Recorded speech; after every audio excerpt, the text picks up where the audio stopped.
to go beyond? Thought so, because the voices behind your favorite superpowered students are about to take the stage to talk My Hero Academia. So please welcome back to the stage your moderator, London Jackson.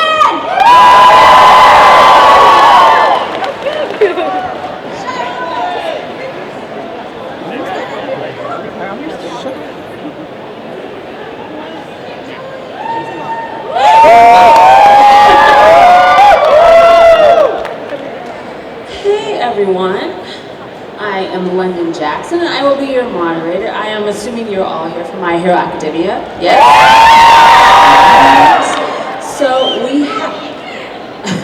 So we have awesome panelists today, and I'm so happy they're here. I'm going to announce them. Sorry, there's no name tags, but it's fine. You all know them. It's fine. So we will have up here Justin Reiner.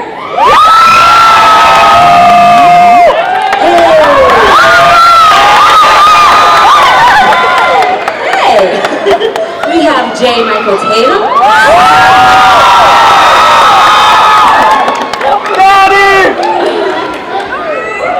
We have Justin Cook. And we have Kellen Goff.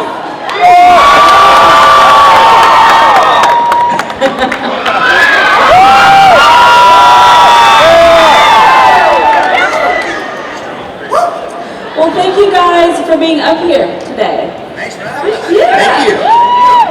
So, yes. So many. How did you all get in my room?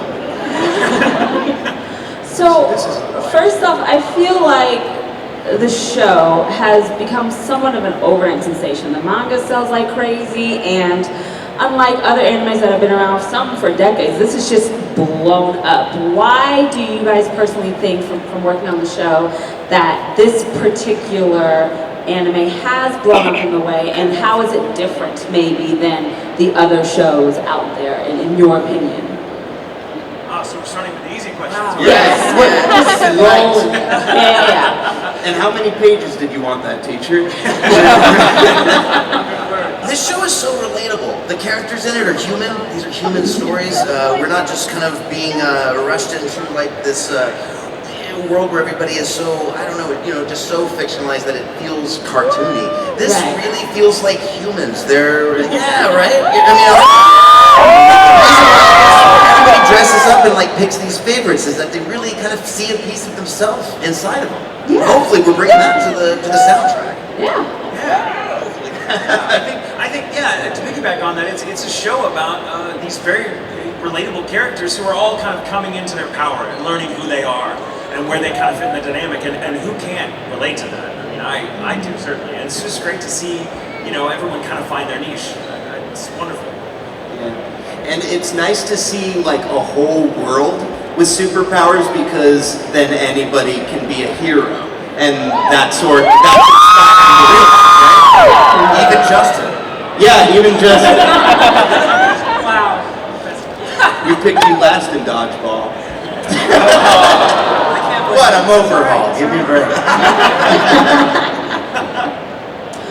Well, I guess speaking of the hero aspect, who are the personal heroes or inspirations in your life? And whether you're a hero or villain, did that inspire your role in somehow to make each of your characters unique in your own way, your own personal inspirations? So deep. Yeah. How dare you make me feel something? Want to make me smear my eyes shut? Well, I guess we'll start from this end. My hero is and always has been my dad, because I live with autism. I'm high functioning, and he has the same thing. And he sort of, thank you. And autismo brothers. And he sort of he taught me that just because I'm different doesn't mean that I can't function in the society and excel. And he inspires me every day to keep going with school, and he was there 100% of the way for me with voice acting. He was supportive all the way, and to this day we still, call each other every day. I tell him what I did. He reassures me that I didn't do anything wrong, and I did the same for him. And we talk about where we traveled that day, and in that way he didn't really inspire Overhaul, because Overhaul's very the opposite in that he's a brutal murderer, But he's driven. yeah, he is driven. This is our running gag that we're not allowed to say anything about this new character, but we love that he has a drive, and he has this goal, and he just does it by any means necessary. And we like his character design. Yeah, but yeah, long story short, my dad.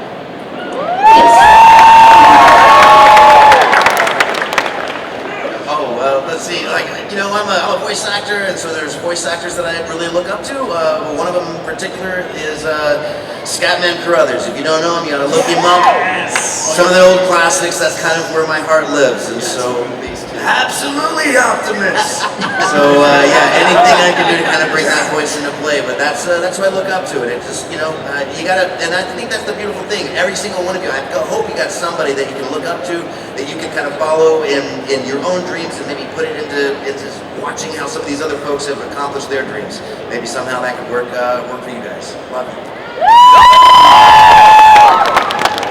I've had a lot of heroes in my life, but I always feel the need to give a shout out to the women in my life. I've been very fortunate. Some very, very strong women, from my mother, my grandmother, my sister-in-law, some of my best friends, and man, if everything I know about strength has come from the women in my life, so those are my heroes. So much the same. Yeah, I was raised mostly by women. I was inspired by their fortitude and their unyielding strength. So that's always been a big driving force for me. Also, just like entertainers that have meant a lot to me growing up. Voice actors, Broadway actors, everything like that. And anyone who's getting together to collaborate and tell stories is, I think, really powerful, especially in this day and age. I think it might also be fair to say that there's a whole room full of heroes here. I agree with that as well. I'm just curious, did you guys, almost research your characters before you went into voicing them? Did you read the manga? Did you look at the sub? Did you prepare? You just went in with the writing and the character just popped out? Just curious. I'll jump in here. My process was, hey, Tatum, there's a character in here with glasses. Congratulations. Go home, everyone. This is my guy. But it was really funny. I didn't really know much about the show at all, and I usually don't do a lot of research because I try to be just very improvisatorial with my acting style. I like to not, the less I know, the better, the more real my reactions tend to be in the booth. So, man, every time I go in and do a session with Colleen, who's just a phenomenal director. Shout out to Colleen. Shout out to Colleen. She's just one of the best in the business. Please don't tell her I said that. But she was amazing, and we would laugh together because she would laugh at something I did, and we're watching the screen, we're watching the animation, and I'm like, what's so funny? She's like, I've seen you do that exact thing. The thing he's doing. I'm like, what are you talking about? Come on, we've got a timetable here. We have to go. And I think Colleen put it best when she said, Tenya is you in an airport. It's very true. I feel like my research was just coming to the realization that I think the creators followed me around with a sketchbook for about an hour, and we're like, this is our guy. It's almost embarrassing. I'm like, that's who I am. Yeah, this is an opportunity to jump in with the compliments to Colleen, but for myself, no, there's not a lot of research that's involved. The research is allowing myself to kind of give this character and its interpretation entirely over to Colleen. So I am clay in her hands at the beginning of every session, and by the end of it, whatever we've created, I just trust her. She really has owned the show and the casting of it. I think she's really looked for the actors that that may even accidentally emulate these characters in real life. But I do think a lot of us actually share some things in common with our characters. For example, Rico Fajardo is just Mirio. Yeah, like verbatim. There's no difference except for the hair. Maybe the black eyes. Right. Yeah. For me, I did not research Overhaul at first, but then seeing how complex of a character he was, I thought, if this guy encounters something that normal people wouldn't bat an eye to, but he might think is one way or another, I should probably know about that and to give that the performance, that he experienced that. So I read all of it, but confessions. That said, there are still things that we're recording with Colleen that surprised me. It wasn't the way I would have gone, but it actually works better. So Colleen is excellent in her instincts, and I fully trust her too. I just, I like to collaborate with her in the mind circuit. I think many people would tell you that great actors don't research the manga or the anime, which means that I am not a great actor. Sorry, Deku, what was that? What was that? So You want to throw down? Season 4. I'm at camp with you, bud. No, I couldn't stop myself, truly. When we heard about auditions and this show was coming out, I watched like maybe an episode or two of the anime. I really identified it with something special. Like they were telling a very unique kind of story with very profound characters. So then I started reading the manga, and I said, all right, just a few chapters, just to get a feel for it. 100 chapters later, where everything has happened. Yeah, I can't help myself. So It's like candy, man. Oh, so that good. story's so good. Well, focusing on each of your characters, could you tell us what you think is your character's best quality and their biggest character flaw? It's like 2020.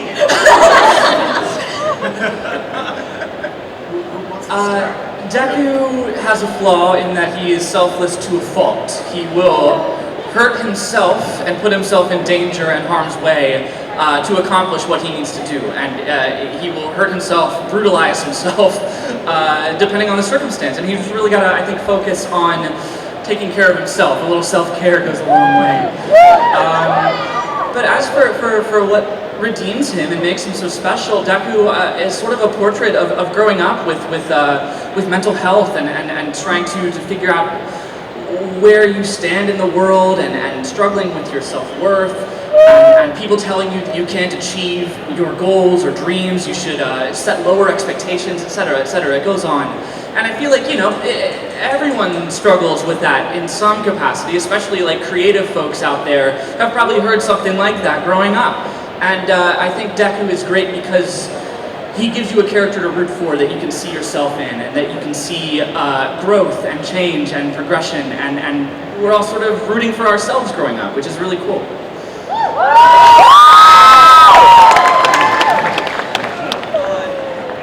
Tenya he's a good guy. He just wants to do right and help people. He's a little extra sometimes. He's a bit much. But I think he's a wonderful person because he's so dependable. I mean, he will be there and he thinks nothing about helping someone else, even at cost to himself to some extent. But he's not quite the altruist that Deku is. But I think his flaw is having to learn to trust his friends to not always need him to make sure that they can do the right thing. He has a trust issue with people like, it's hard for him to believe that anyone else can do right without him there reminding them to do it.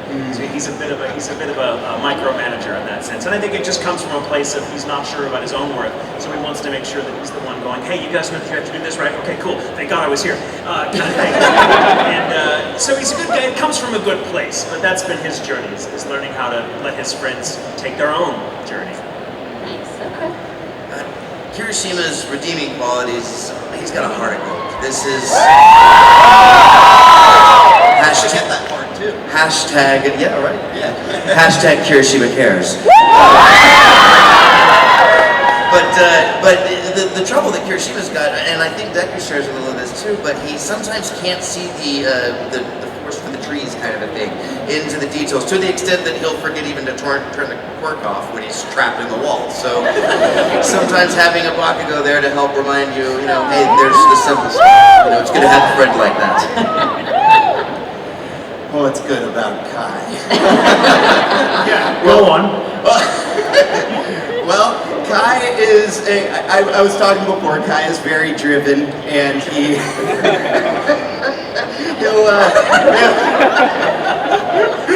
I don't know what we're about to say. Colleen usually glares at me at this point. Someone who's that focused on a goal and who's that self-assured, that's the kind of confidence I want, even though he goes about it in very questionable ways. Now his flaw is not, it's not what, I would say that his germophobia sort of hinders him a bit too much at times. Like, that's the reason he wears this, and that's the reason he always wears gloves too. He always has to have somebody fighting for him. He's afraid to get dirty. Colleen just sent me a picture of her glaring at you. Okay, I'll stop there.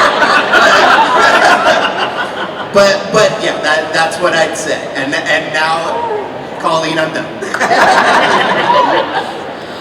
Well, going off of your character, Kellen, I just yesterday I did a panel with Jim Starlin, who created the character Thanos. With who? With Jim Starlin. Oh, Jim Starlin. And he created Thanos, and so I have Thanos on the brain. And kind of looking at your character, I kind of have Thanos vibes. Now, I don't know if you agree with that, but I feel like goals in the same way is. Do you see that? Is there a difference between the goals? Probably. But. Without spoiling anything, I completely agree with that statement. I'd say that he thinks he's doing what's best for everybody.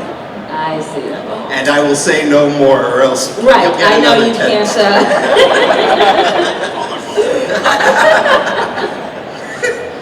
So obviously there are different themes within the show. It ranges from actually defining what it takes to be a hero, and even living in an almost dangerous society and how to bring tranquility with your powers and things of that nature. What other type of themes can you see in the show that audiences maybe can notice, or is important to how the show progresses and evolves? Yeah, there's a very well-loved episode where in the sports festival, Deku and Todoroki are fighting. You remember that one? Yeah. Maybe. Right. So that has always really touched me very deeply, because the theme, the overwhelming theme there is that where you are, where you come from, and the circumstances that you are raised with don't determine the kind of person you are. And it shows in Todoroki's quirk. It's entirely his own, and how he makes use of it and to what extent he makes use of it is up to him and no one else. And he struggles with, I think, the weight of those expectations sometimes. And so that episode is watching him become more free and more sure of his power and his own personal strength, and not kind of having to be beholden to those who came before him. So I just think that's really special. Like for folks growing up and watching that you are your own person, you are entirely individual, and you determine the kind of person that you get to be. I think that's really amazing.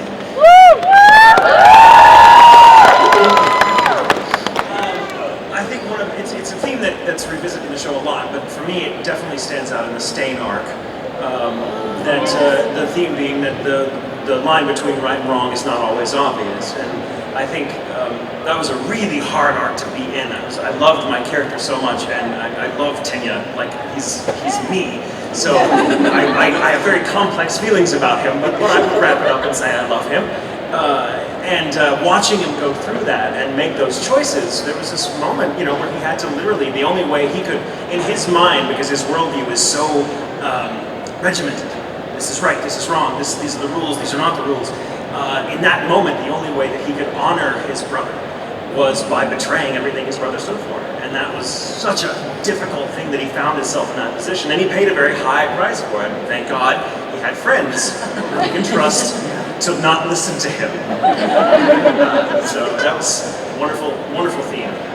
Yeah, I mean, I'm listening to you guys talk, and what's going through my head, I'm remembering the Yayorozu Todoroki, they were team up together, and watching the two different things that were happening there. Number one, Yayorozu kind of discovering her own self-worth. Of course, she's awesome, and we all know that, but her discovering that about herself was incredible. But then additionally to that, and just as touching to me, was watching Todoroki also begin to see that, and how it was that sometimes he can allow himself to overstep, Endeavor style, and and so watching both these developments, but this relationship even between the kids, as it were, but between men and women is kind of in that particular theme of how it is you can, there's a better way to approach things. There's a different way, and sometimes it's not the way that the previous generation might have eased into it. So yeah, I mean, it just this whole story just, I mean, it's this huge onion. Yeah, peeling, keep peeling. I love these characters. Yeah, layers. I'm sorry, I was entranced by that. What was the question one more time? What themes do you see within the show that the audience should know or look forward to, and knowing the evolution and progression of the series? Well, in season 4 we see everybody really grow up. It even reflects in the voices, and I think in that way it's nice to see the series mature like that, like an actual timeline of a human. We kind of grow up with these kids, and they're like our kids, and that's very special.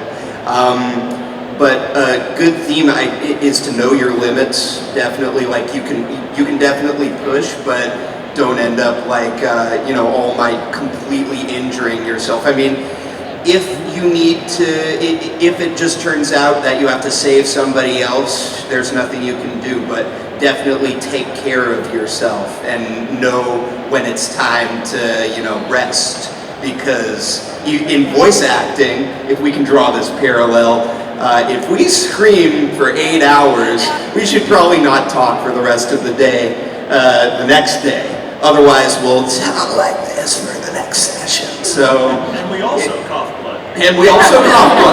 Yeah, and that's what ninjas are.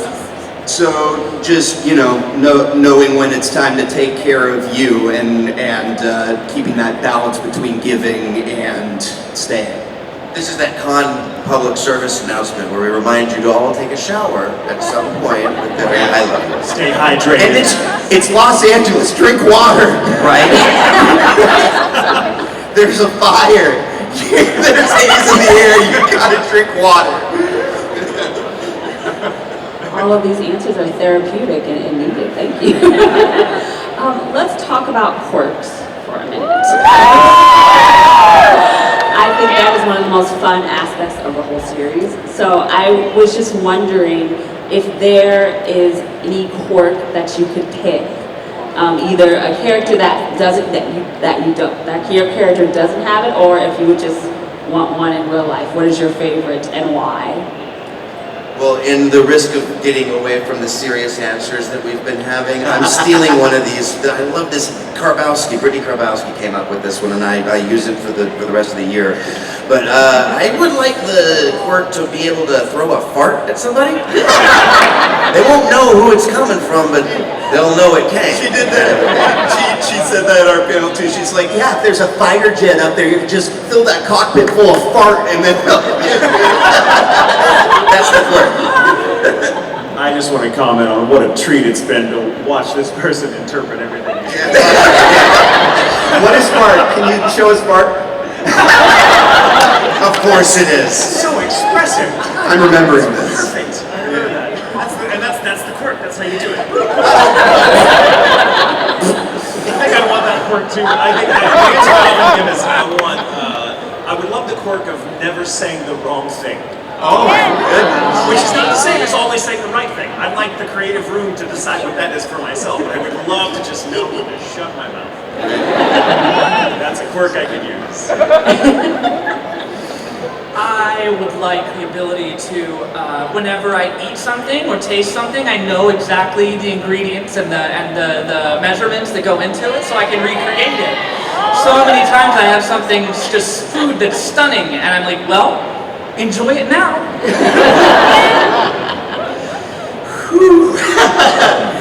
My go-to is always electrokinesis, just because there are so many things you can do with it. You can actually, thoughts are just electric signals, so you can make people think different things with electrokinesis if you have it honed enough. So yeah, I'll go for that since I can't come up with anything funny. So before, I believe we have a little bit of time to open up a couple of questions for the audience, but and I'm sure you can't say much, but I know there's a new movie coming out, and then, so I know you can't give spoilers or anything, but what should the audience look forward to with this new film, if you can? That's non-spoiler. Let me preface this by saying I don't know anything. But if I had to guess, if you saw the first movie, it seemed like they really didn't hold back. So I imagine, what I did hear actually is that the author, Horikoshi Sensei, used part of what was planned for the end of the series in the movie. So he's taken a bit of that, and it's going to be some kind of pivotal story beat there, and he was worried, because now he's like, well, now what do I do at the end? We'll see. So that should be exciting. I can't wait. Yeah. I have no idea. Okay. I'll be right there with you. Going, Sweet. What happens next? Okay. I can tell you that as far as there is no better time than right now. The amount of things that are starting to converge and come on. I mean, you've got the 4th season that's premiering both in Japan and here yesterday. That's generally unprecedented. That doesn't happen very often. So I mean, the fact that that's caught up with each other, that there's a new movie coming up. I mean, I'm telling you right now, there's no better time to be a fan. So if you know anybody, now's the time to get them involved and have them start binging episodes. In my opinion. Yeah. I did my research. A trailer just came out in Japan. And I personally am excited for a person who is coming who has wings.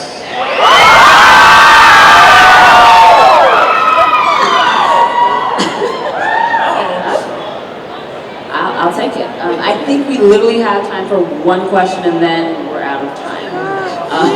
Best question. Right there, yes. Let's see, do we have a mic? No, you might have to just... Yes. Hi. Yes. What is our favorite What's the part favorite about part about voicing these characters? Yes. What? Tuffy, yeah. Honestly, it's coming out and seeing you guys. Like, I'm not just saying that. Like, seeing how many people like what we do is surreal. So, what's that? You guys are sick. What you need is a cure.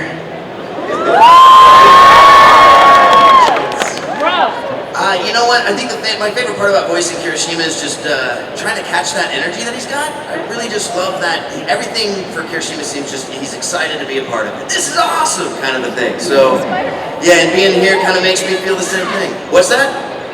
That's right, he is. What's that? I know, right? Yeah, it feels like I'm looking in a mirror. I'm Kellen. I think the best thing about any gig we get to do as voice actors is the fans. I mean, because it really is all about you guys, and it's so wonderful. We so often in our careers get to work on shows that we love, but that maybe don't hit as big as we wished. So it is such an honor and a privilege to be in a show that both we love and speaks to us as individuals, as actors, and as an audience in our own right, but also that we get to share this love with so many of you who support us. Thank you. This wouldn't happen without you.